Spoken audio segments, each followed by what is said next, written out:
Welcome, ladies and gentlemen, to All Up on My Deck. I'm Marcel, co-host of Monday Night Magic on the MTGcast.com network. But this is All Up on My Deck. Now, what All Up on My Deck is, I make an original deck built around an underutilized mechanic card or theme. I test the deck, post my results, rebuild the deck, retest the deck, rinse and repeat till either I get a refined deck or I consider it a fail. Now, I encourage feedback and will incorporate good ideas in future deck builds. All credit will be given. Now, let's move on to this episode's deck idea. I'm doing a continuation deck build from the first episode. The deck we were using was Poison Proliferate. While I felt the first deck wasn't a bad deck, it still was too slow for the direction I wanted it to go. I wanted more of an aggro version, and this was more of a control. What worked well with the deck was Proliferate.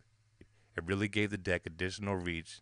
I felt worked very well with the infect mechanic. I wanted to explore this further with a faster deck.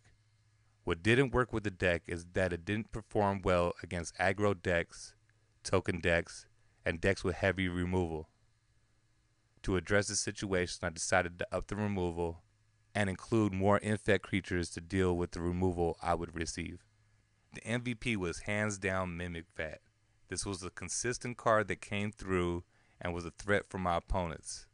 It kept creatures on the board, helped me deal with removal, and single-handedly won a number of games for me. The direction I wanted to take the deck was, I wanted more infect creatures, I wanted a faster deck with more of an aggro element, and I needed more removal to deal with other aggro decks. In order to achieve this, I decided I had to cut blue. So the main reason why I cut blue was because of Thrumming Bird. This was an underwhelming card and didn't perform like I wanted it to. When I wanted it to proliferate, it either got removed or got blocked by a bigger creature. This was frustrating, and it was really frustrating when it came out on turn 2 and not doing anything to help the poison mechanic. Another card that had to go was Inexorable Tide. The problem with this card is it just didn't do anything the turn that it came out. I think this card will work well for a more slower control deck, but not the direction that this deck wants to go. Jace Belrun was another underwhelming card. Yes, it kept cards in my hand, and I liked how it worked with Proliferate, but the infect creatures couldn't protect it well enough because you really don't want to block. You just want to attack with those creatures. So this card was staying in my hand at times when I really would have rather played something else. Lux Cannon was another card that had to go. Again, this was slower for the deck, and I would think it would work well with Inexorable Tide in a different deck, but not in the direction that this deck wants to go.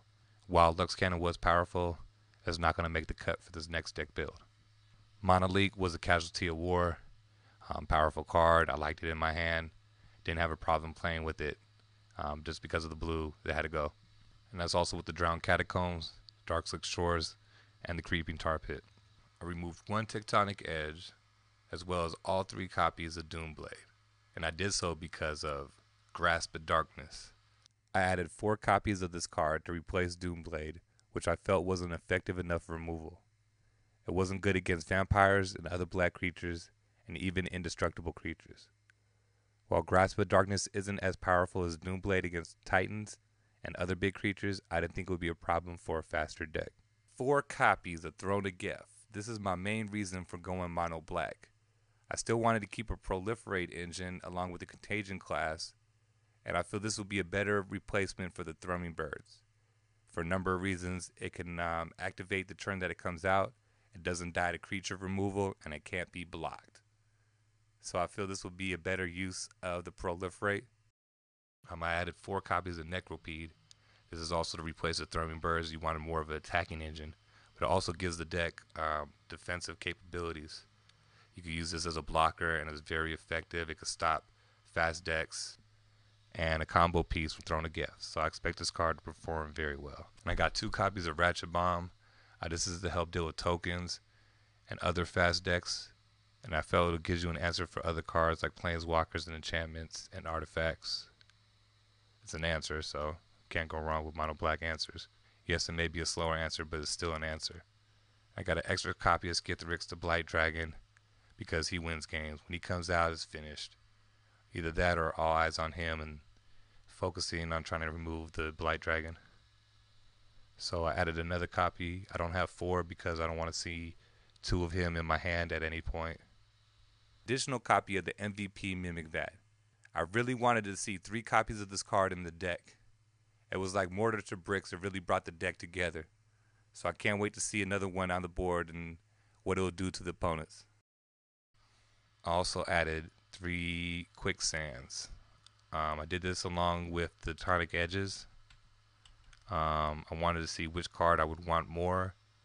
I have a feeling that quicksand may take it, but I'm going mono black so I could figure I could deal with the 6 single colored lands and it won't be a problem. So I'm going to see if one of them's got to go or if I'm going to keep both of them. But we'll see and we'll do some testing. So thank you, ladies and gentlemen. Stay tuned for the next deck build.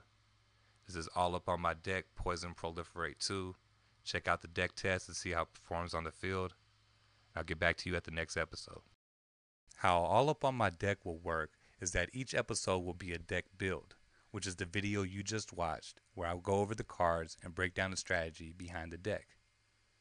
Following that will be at least 2 deck test videos, one containing footage of the deck winning, one of that losing, which will give you an idea of how the deck performs on the field. The following episode will be a continuation deck build, along with its own deck test, and I'll continue that cycle until I move to a new deck idea. I will revisit older deck ideas if new cards come out that benefit the deck or I continue to receive good feedback. Remember that deck builds are influenced by your feedback, so please send me your suggestions, opinions, card ideas, or even mistakes I'm making. I could be reached at email at alluponmydeck.com, website coming soon, or through YouTube and Twitter at alluponmydeck, and of course on mtgcast.com. So check out the deck test videos in the next episode of All Up On My Deck.